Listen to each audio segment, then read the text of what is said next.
Hi guys, welcome to my channel Shiva's Tech Up. So in this series of Java tutorials, today's topic is about data types and typecasting. Okay, so this is the agenda for today. First, we will understand what actually is a data type and what are the various classifications of data types. Then what are the range of values that we can use in order to store for each and every data type. Then we will be looking at what actually is typecasting. Then there are two types of typecastings. One is widening casting and narrowing casting. We will also be looking into them with the help of an example. Okay, so first let us understand what actually is a data type. So as the name itself indicates that it is the kind of value, I mean it is the type of that particular variable for which we can assign a value. Okay, so as the definition itself indicates, it is used to specify the kind of value that we can assign to a variable. So that is the data type. Now, size of each data type uses. So this is the first point, size of the each data type and the type of the value and the range of the value differs based on its type. For example, let us try to understand this particular statement. Okay, first, when it comes to size of each data type, we have integer, float, double, long, short. So all these are data types, right? The size it takes in the memory, okay, the amount of memory it takes will be different. For short, it is different. For integer, it is different for long. Okay, and also the type of the value. So type of the value, we can understand it this way. For example, if you want to store an integer value, I mean pure number, for example 20, for that you can use either short or integer or long data type, right? For example, you want to store a value something like 20.5 which has a decimal point, right? For that you need to use float data type or double data type. Okay, so this refers to type of the value. So in the two examples which we have seen, they both are different, right? Type of the value and size of each data type. Now, also range of the value. I mean, the amount of values. I mean, there is a specific limit that is being provided by Java for that particular data type. So let us understand the range of values that Java accepts for each and every data type in the coming slide. Okay. Now, one more important point which we need to understand is, unlike the other programming language like Python and JavaScript, we need to specify the type of the data before each and every variable. Okay, so now let us try to understand. For example, I want to define a number, right, or an integer value in Python. I can just do it this way. Just variable name equal to value. So automatically Python considers it as an integer variable. Automatically it converts, right? Now when it comes to JavaScript, you need to specify that it is a variable. You can either use var, or you can use let, or you can use const. So those three keywords which you can use in JavaScript for defining a variable. But here you are not specifying the type of the data, right? Like integer, float, or string, you are not specifying it. You did not specify. So this is one more example. Like in JavaScript also, you need not specify the data type. But when it comes to Java, you need to specify the type of the data before the variable. Else it doesn't take it as an integer variable. It will throw you with a compilation error asking you to select the type of the data. So that is the difference between declaring a variable in Python, JavaScript, and Java. Okay. Okay. So let us move to the next slide. Okay, so what are the various classifications of data types? So basically in Java, the data types are being classified into two types. The first type is primitive data type. The second type is non-primitive data types. Okay, so in this session, in this video, we will be just concentrating on primitive data types, and coming to non-primitive data types, we will be covering them in the future sessions, right? Okay, so now let us understand what are the various primitive data types that are present in Java. Okay, the first primitive data type is Boolean. The second primitive data type is byte, and the third primitive data type is character. And the fourth primitive data type is short, or you can also call it as short int. Then the fifth data type is int.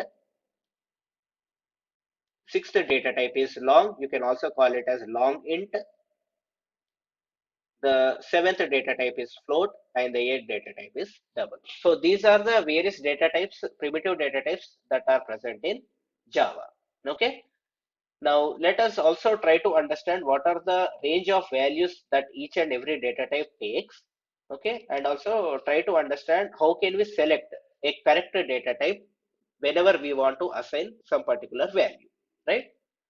Okay, so now let us understand what are the non-primitive data types. So we won't be covering non-primitive data types in this session, but just try to understand. Okay, the non-primitive data type can be string, class, interface, array, and many more, right? So we will be covering non-primitive data types in the coming sessions. Okay, so now let us try to understand what are the range of values that each and every data type takes. Okay, now let us try to understand byte.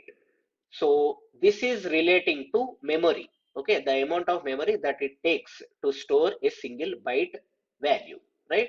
One byte is equal to 8 bits. Okay, and also this is the range of value which it accepts. Okay, it accepts a value between minus 128 to 127. Okay, for example, let us consider one more example here. For example, I am declaring a byte variable, something like this, like 129. Okay, so what Java does is it shows you with an error saying that it is an integer value, please convert it into integer, because byte accepts values in between minus 128 to 127. Okay, you cannot use the values outside of this particular range for a byte. Okay, now let us understand the second data type, that is short. Okay, the amount of memory that it takes is 2 bytes.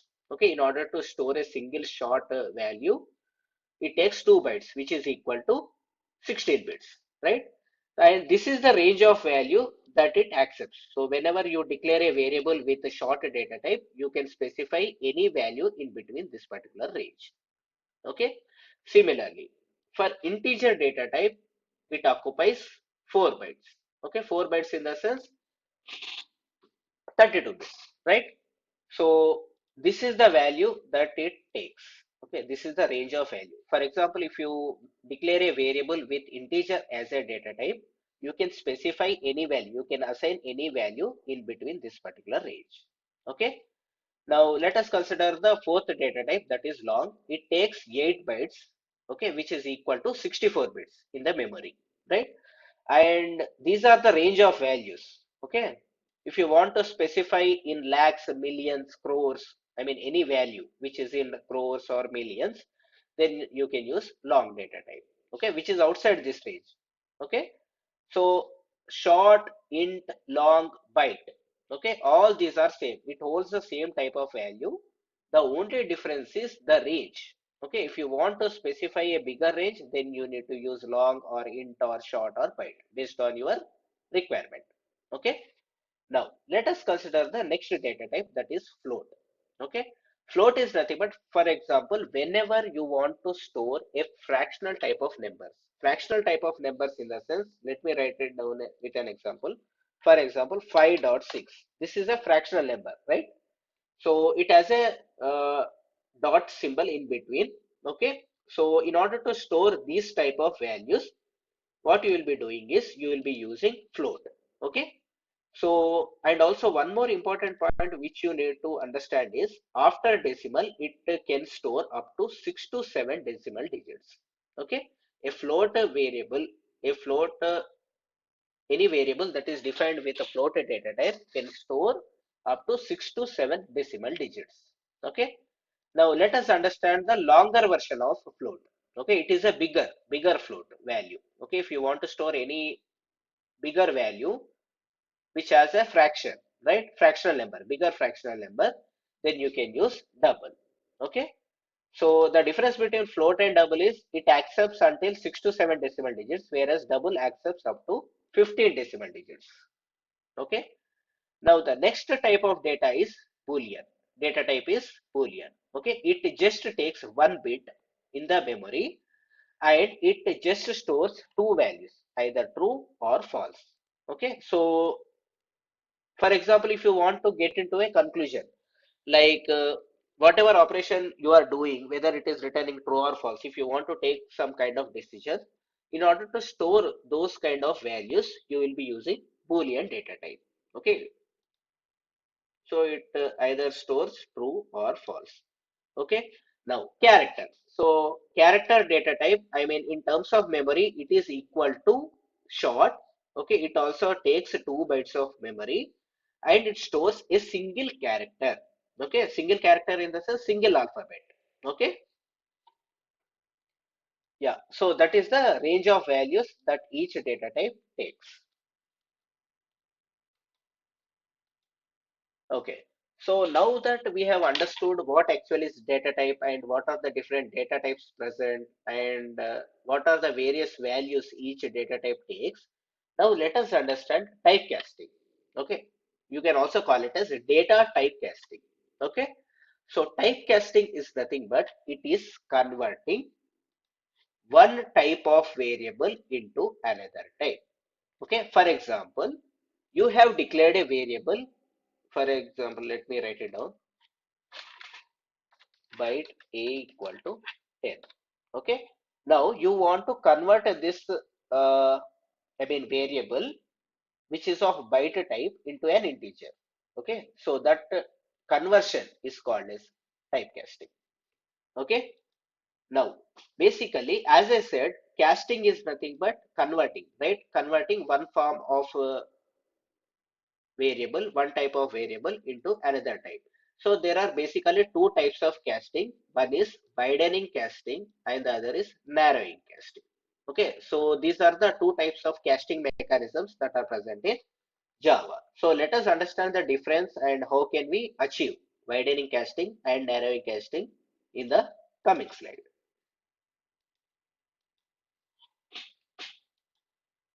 Okay, so what actually is widening casting? So if you see the definition, converting small data type in the sense in terms of memory, amount of memory it takes into a larger data type is called as widening casting. Okay, small data type in the sense, for example, let us understand this particular hierarchy. Okay, for example, if you consider in terms of the amount of memory it takes, so this is the order of the data type. Okay, so now how can we do that? So it is automatically done after assigning a smaller data type value to a larger data type. How can you do that? Simple. Just declare a smaller data type and try to assign this value to a larger data type that holds bigger amount of memory. Okay. Now let us consider this with an example. Here what I am doing is I am declaring a variable, or rather I would call I am initializing a variable, okay, with the value 10 for an integer data type. Okay, so now when you consider the size of float and integer is smaller compared to float. Okay, now in the second statement what we are doing is we are assigning a value that is of a small data type to a larger data type, which is float. Okay, now if you print it, 10.0 will be printed. So here what we have done, we have converted the data type, smaller data type into larger data type just by assigning.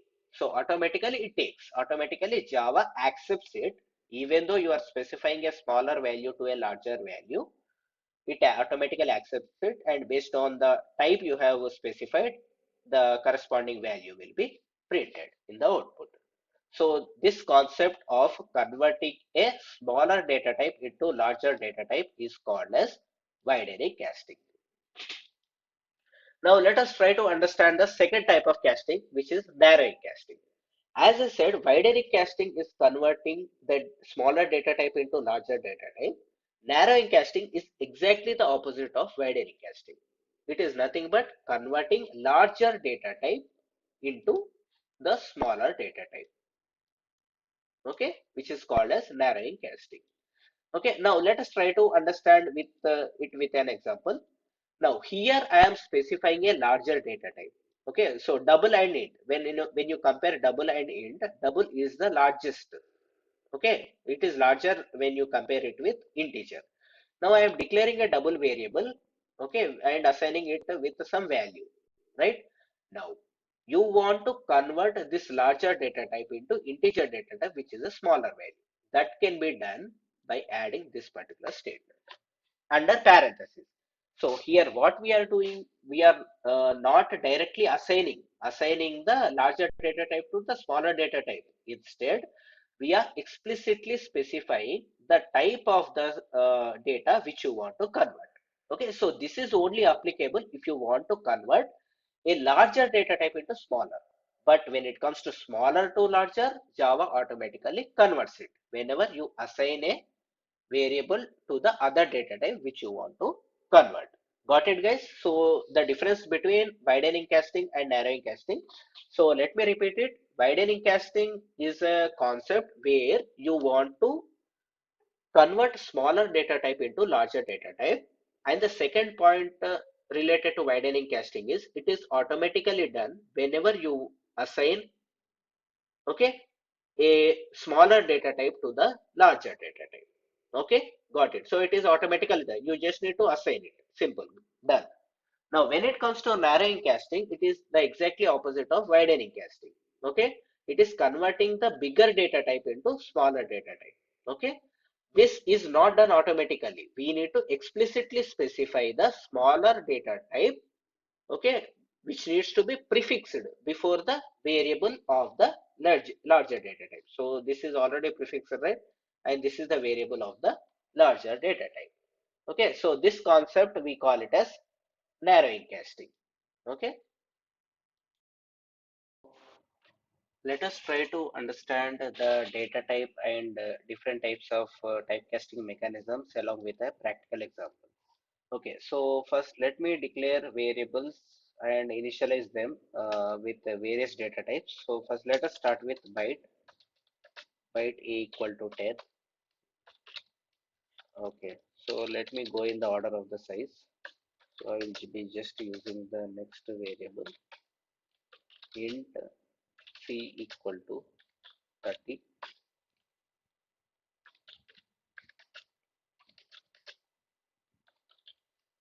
Some random value I am assigning.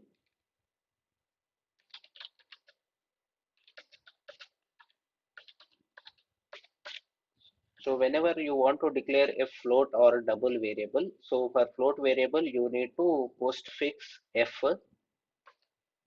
Okay, so for double you need to postfix d. Okay, so this is how you will be declaring float and double variables. Now let me declare a character variable. Okay, some character I am entering, like male or female m you can enter. So this is a non-primitive data type, but just I want to declare it so that you can see the difference. Okay, so these are the various data types, and also you can also add one more, say forward boolean b. Okay, I think I have already used b variable g. Let me use g. As I said, it accepts true or false, right? Okay. So now let me print it. Let me print all these values. The byte value is. So I am using a. Let me print the second value. The short value is b. Third value, which is the integer.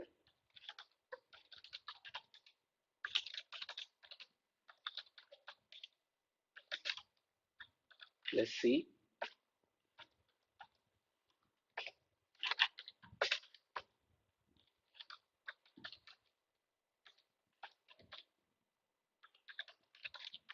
Long value is plus d, which is the long variable which I use. Then let me try to print the floating point.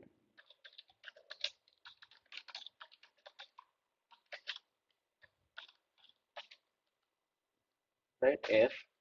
Okay, I think for float I have used E. Okay, so let me print the double value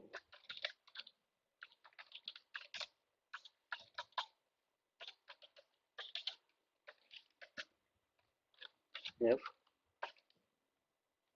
Then let me print the character value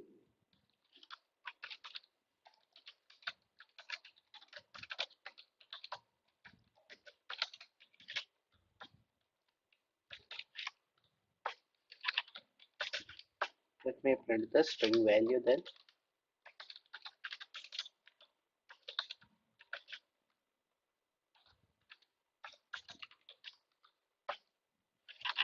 then finally the boolean value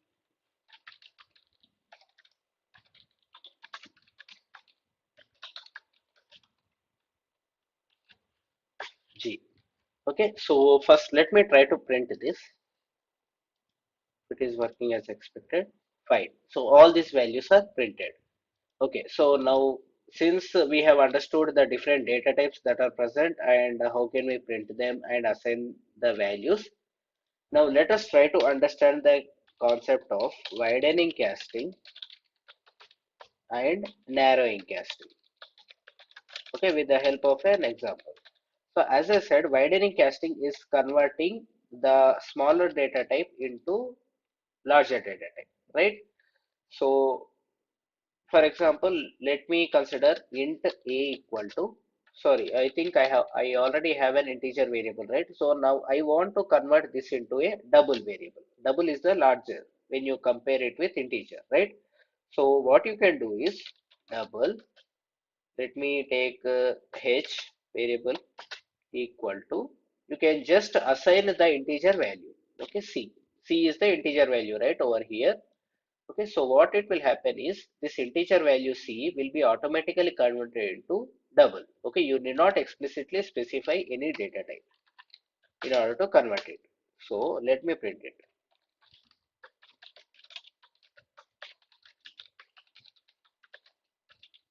with some meaningful message after converting c, which is an integer, to h, which is double. Okay, let me print. Let me print and check if it prints the integer value or double value, because we have converted that integer value to the double value after assigning it. Okay, so did you see guys? So C is given as 30, right? So, but we have converted it into a larger data type, right? So the other data type, which is larger in size. So if you see here, the 30.0 is printed. Okay. Now let me do the narrowing casting, which is converting the smaller into larger. Okay. Sorry, pardon. So I mean larger into smaller. Okay, so first let us try doing it. Okay, int, for example, ef I, let me use I equal to, let me assign a double value f. See, is it accepting? No, it is not accepting. The reason being, see, whenever you want to convert, okay, convert a bigger value into smaller value, you need to explicitly specify. Okay, smaller value to bigger value, you need not explicitly specify. So that is the difference. So you can directly cast it. Okay, so if you mouse over it, or you can directly type it. So I want to convert the double value into integer, right? So f is with 32.5. So let us try to print and check what it prints. Since we have converted the double to int, okay, the value after converting f, which is double, to I, which is int. Okay, so let me print it. Okay, just add that particular variable.